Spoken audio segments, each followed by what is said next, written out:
Hi అందరికీ నమస్తే. ముందుగా మామాజక టీవీ ప్రేక్షకులందరికీ కూడా హృదయపూర్వక కృతజ్ఞతలు. షేర్ చేస్తూ, లైక్ చేస్తూ, కామెంట్స్ చేస్తూ ఉన్న ప్రతి ఒక్కరికి మరొకసారి హృదయపూర్వక నమస్కారాలు. ఇంతకుముందు కొన్ని రిజర్వేషన్ గురించి వీడియోలు తీయటం జరిగింది. అలానే ఈ రిజర్వేషన్ వ్యవస్థ వల్ల కొంత అన్యాయం జరిగింది. ఆ అన్యాయాన్ని ఒక చిన్న కథ రూపంలో మీకు చెప్తాను, వినండి. యాక్చువల్గా నాది గ్రాడ్యుయేషన్ అయిపోగానే ఎస్ఎస్ ఎలక్షన్స్ కోసం నేను అప్లికేషన్ పెట్టాను. సో రకరకాల ఎగ్జామ్స్, ప్రతి ఎగ్జామ్కి కూడా నేను ఫీజు కట్టాల్సిన అవసరమే.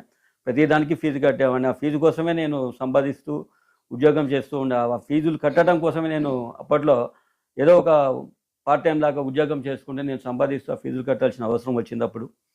సో ఎంత ఫీజులు కట్టినా కూడా ఇక్కడ ఉండేది ఒకటో, రెండో, మూడో సీట్లు ఉండేవి ఓసీలకి. ఆ 2, 3 సీట్ల కోసము కొన్ని లక్షల మంది అప్లికేషన్, కొన్ని లక్షల మంది ఫీజు కట్టి కొన్ని లక్షల మంది ఉండే క్యూలో ఉండాల్సి వచ్చే పరిస్థితి ఉంది. సో అది ఒకటి. రెండవది, ఒక చిన్న ఎస్ఎస్ ఎలక్షన్స్కి నేను దానికి నేను అప్లికబుల్ కదా, సరే దీనికి ఎక్కువ పోస్ట్ ఉండే ఆ రోజు అప్పుడు నేను అప్లై చేసినప్పుడు. సో అందుకని నేను దాన్ని అప్లై చేయడం జరిగింది. అక్కడ ప్రతి దాంట్లో ఫీజులో నో ఎలాంటి ఎగ్జామ్షన్ లేదు. అండ్ దాని తర్వాత ఇక్కడ ఎడిషనల్గా రిజర్వేషన్కి వచ్చేవరకల్లా ఏంటంటే, సరే ఫీజు అనేది ఎకనామిక్గా వీకర్గా ఉన్న వాళ్ళకి ఫీజు అనేది లేదు, మంచిదే, ఓకే, అది సంతోషమే. సో నేను యాక్చువల్గా ఎకనామికల్లీ వీకర్ ఉన్నా, ఓకే, అయినా కూడా నన్ను ఓసీలో ఉన్నత కులంలో పెట్టడం వల్ల నేను దాన్ని అనుభవించాల్సి వచ్చింది. ఓకే, నేను ఎకనామిక్గా వీక్ ఉన్నాను, అయినా కూడా నేను అది అనుభవించాల్సి వచ్చింది. ఆ రిజర్వేషన్స్ వల్ల ఎన్నో కష్టాలు అనుభవించాల్సి వచ్చింది. ప్రతిదానికి ఫీజు కట్టాల్సింది ఒకటి. రెండవది ఏంటంటే, ఇక్కడ ఎస్ఎస్ ఎలక్షన్స్లలో నార్మల్గా తెలిసే ఉంటుంది అందరికీ, ఇక్కడ చెస్ట్ కానీ ఛాతీ కానివ్వండి, కొన్ని రన్నింగ్ ఇట్లాంటి ఎక్స్ట్రా పరిమితులు ఇస్తున్నారు. అవి ఎందుకంటే ఫిజికల్ ఫిట్నెస్ అందరికీ ఒకటే కదా. ఎస్ఎస్ ఎలక్షన్లో ఫిజికల్ ఫిట్నెస్ అంటే అందరికీ ఒకటే. కాకపోతే ఏంటంటే వెనుకబడినవాడు కాబట్టి ఒక ఎగ్జామ్షన్, ఒక ఫీజు ఒకటి ఎగ్జామ్షన్ ఇవ్వచ్చు. ఓకే, ఆల్రెడీ వాళ్ళకి శిక్షణ అనేది ఫ్రీగా ఇచ్చే ఉండొచ్చు. ఓకే, సో ఇవి ప్రధానమైనటువంటి కారణాలు రిజర్వేషన్ల వల్ల. ముఖ్యంగా ఇంపార్టెంట్ ఏంటంటే, అక్కడ నేను నార్మల్గా యాజ్ ఓసీగా ఇన్ని సెంటీమీటర్స్ ఉండాలని ఉంటుంది. అదే ఇతర కులాలు, రిజర్వేషన్ కులాలకి ఇన్ని సెంటీమీటర్ తక్కువ. అదేంటండి, న్యాయం ఎక్కడ ఉంది? అక్కడ దీంట్లో న్యాయం ఉందా? కనపడుతుందా మీకు? హైటు, వెయిట్, ఫిజికల్ బాడీని బట్టి ఆ ఎస్ఏ పోస్ట్ అనేది ఇచ్చేది దృఢత్వం కోసం. దృఢత్వం మరి మీకు లేదా? రిజర్వేషన్ ఉన్న వాళ్ళకి దృఢత్వం లేదా అని ఎందుకు తగ్గించారు? ఓకే, సో అదొకటి. రెండవది, మూడవది ఇంకొకటి, దాంట్లో రన్నింగ్ కానివ్వండి, ఇలాంటి వాటిల్లో 1 minute 2 minutes వేరియేషన్స్. సో ఇదొకటి. ఇన్ని రకాలుగా రిజర్వేషన్లో ఎన్నో రకాలుగా కోల్పోతున్నాము. సో దయచేసి ప్రభుత్వం ఈ అంశాన్ని ముఖ్యంగా గుర్తుపెట్టుకొని, అంటే ఈరోజు సమస్య ఇది వచ్చింది కాదు, ఇది ఎప్పుడో నేను చదువుకున్న 1991 నుంచి యాంటీ రిజర్వేషన్స్ ఇవన్నీ పోరాటాలు జరిగినాయి. సో దాన్ని ఎవరు కూడా పట్టించుకోలేదు. కానీ ఈరోజు ఆ యొక్క అంశాన్ని మళ్ళొకసారి గుర్తు చేయడం కోసం ఇప్పుడు ఆయన ఎవరు, మన మందకృష్ణ మాదయ్య గారు ఎప్పుడో జరిగినటువంటి అంతరాంతనాన్ని ఈరోజు తీసుకొని వచ్చాడు. ఓకే, అది అంటరాంతనం ఇక్కడ ఎవరు దగ్గర కూడా కనపడలేదండి. మరోసారి చెప్తున్నాను, అది ఓన్లీ ప్రభుత్వం యొక్క వ్యవస్థలోనే అంటరాంతనము అనేది. ప్రతి నోటిఫికేషన్ పడ్డ దగ్గర నుంచి కూడా ప్రతి నోటిఫికేషన్లో ప్రతి దాంట్లో కూడా క్యాస్ట్, రిలీజియన్, సో ఈ వర్డ్స్ అనేది తీసేయాలనేది ముందుగా ప్రతి అప్లికేషన్లో కూడా, ప్రతి నోటిఫికేషన్లో కూడా ఇలాంటివి తీసివేయగలిగితేనే ఎగ్జామ్లు, intermediate, degree college, PG, M Tech, B Tech, ప్రతి దాంట్లో కూడా ఇప్పుడు అదే ఓసీలో 100 మార్కుల్లో 100 లోపల రావాల ర్యాంకు వాళ్ళకి వస్తుంది. అదే 450 పైన ర్యాంక్ వచ్చినా కూడా అదర్ క్యాస్ట్ రిజర్వేషన్ మీద ఉంటుంది. సో ఇది చాలా వ్యత్యాసం. ఇక్కడ ప్రతిభ ఉన్న వాళ్ళు ఏం చేయాల్సి వస్తుంది?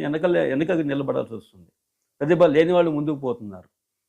సో దీనివల్ల ఏంటి? అభివృద్ధికి ఆటంకంగా ఉంటుంది. ప్రతిభ ఉంటేనే అభివృద్ధి ఉంటుంది, ప్రతిభ లేకుంటే అభివృద్ధి ఉండదు. ఇది ముఖ్యంగా గుర్తుంచుకోవాల్సిన విషయం. బ్రాహ్మణులు కారణం కాదు, ప్రతిదానికి వెనుకబడి ఉండటానికి బ్రాహ్మణులు కారణమే కాదు, హిందూ ధర్మం ఇతర దేశాలకు పాకడానికి బ్రాహ్మణులు కారణం కాదు.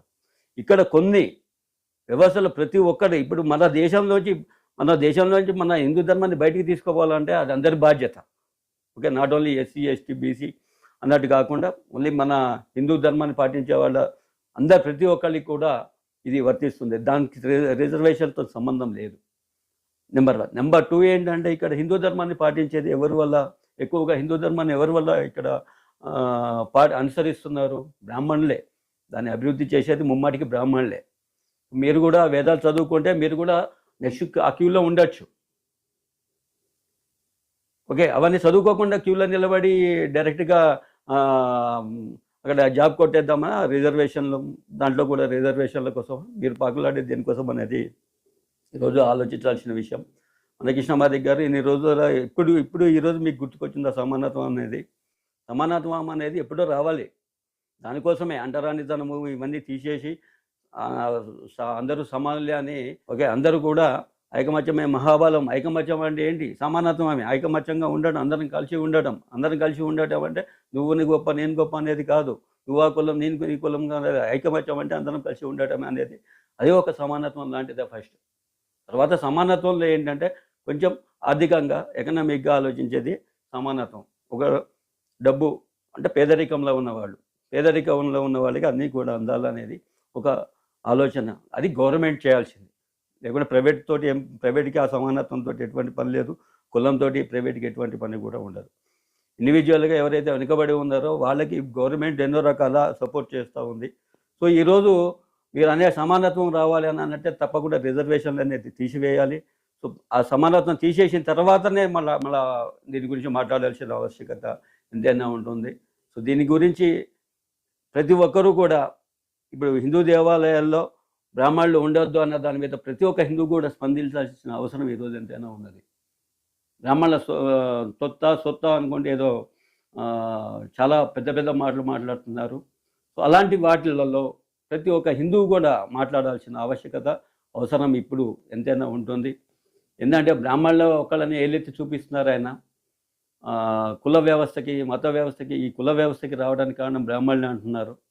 సో అది ఎప్పుడో ఉంది. అదే అంత ఆచార సాంప్రదాయాల ప్రకారమే ఆ రోజు ఎలా ఉన్నారో ప్రతి బ్రాహ్మణుడు ఈరోజు కూడా ఆచార సాంప్రదాయాలను అదే విధంగా పాటిస్తూనే ఉన్నాడు. కానీ కుల వ్యవస్థ, మత వ్యవస్థ అనేది లేదు. దేవాలయాల్లో ప్రతి ఒక్కళ్ళకి కూడా ఎంట్రీ ఉంటుంది. కులాన్ని బట్టి అక్కడ ఎంట్రీలు చేయట్లేదు. ఎక్కడ కూడా మన దేవాలయాల్లో ఎక్కడైనా కులాలను బట్టి ఎంట్రీ చేస్తున్నారు. నేను కూడా టికెట్ పెట్టి నేను బ్రాహ్మణి అయినా నాకు ఫస్ట్ సీట్ ఏమి ఇయ్యరు. అక్కడ ఫస్ట్ నన్ను తీసుకుపోయి గర్భగుడిలోకి తీసుకుపోనియరు. నాకు కూడా అందరిలాగానే నన్ను కూడా అలో చేస్తారు. సో అక్కడ దేవాలయంలో ఏంటంటే బ్రాహ్మణులు అనేవాళ్ళు ప్రత్యేకంగా ఉన్నారు. అది వంశపారపర్యంగా వచ్చేటటువంటి ఇది కూడా ఉంది. అక్కడ ఎవరైతే బ్రాహ్మణులుగా ఉంటున్నారో వంశపారపర్యంగా వేదాలు నేర్చుకొని వాళ్ళే ఉంటున్నారు. దాంట్లో కూడా మార్పు చేయాలా, దాంట్లో కూడా రిజర్వేషన్ కావాలన్నా మీ ఆశ, మీ కోరిక. ప్రతిదానికి ముందుకు పోవాలి అని అంటే మీరే ముందు ఉండండి. ఎందుకు ఇంకా ఈ నోటిఫికేషన్లు ఎందుకు అనవసరంగా? ఎగ్జామ్లు ఎందుకు? ఎగ్జామ్లు కూడా అవసరం లేదు కదా అనవసరంగా. ఇప్పుడు నేను ప్రతిదానికి పరీక్ష ఫీజు కట్టబట్టే కదా మరి గవర్నమెంట్ మీకు డబ్బులు ఇచ్చేది. అట్లనే ఉంది. మా దగ్గర నుంచి వసూలు చేసి మీకు ఇస్తుంది. మా దగ్గర ఫీజుల రూపంలో వసూలు చేస్తున్నాం. ఉన్న 3 సీట్లకి 3 లక్షల మంది అప్లై చేస్తారు ఓసీలు. ఓసీ శాతం ఎక్కువనే ఉంది కదా భారతదేశంలో. ఎక్కువగా ఓసీ అంటే ఎవరెవరు వస్తారో అన్నీ మీకు తెలుసు. మరి ఓసీ దగ్గర నుంచి డబ్బులు తీసుకొని ఓసీకి అన్యాయం జరుగుతుందా లేదా? ప్రతిదీ ఫీజు కట్టాలా? మరి మీరేమో ఫీజు కట్టకుండా డైరెక్ట్గా ఒక 5 సంవత్సరాల సడలింపు, మళ్ళీ వయో పరిమితి ఒకటి ఉంటుంది, దాంట్లో ఏజీ ఒకటి, దాంట్లో ఫీజు ఉండదు, ప్లస్ దాంట్లో మార్కులు సడలింపు. ఏదో ఒక చోట రిజర్వేషన్ అంటే ఉంటే సరిపోతుంది. ఏదో ఫీజు దగ్గర ఉన్నది, ఓకే, రైట్, అగ్రీ.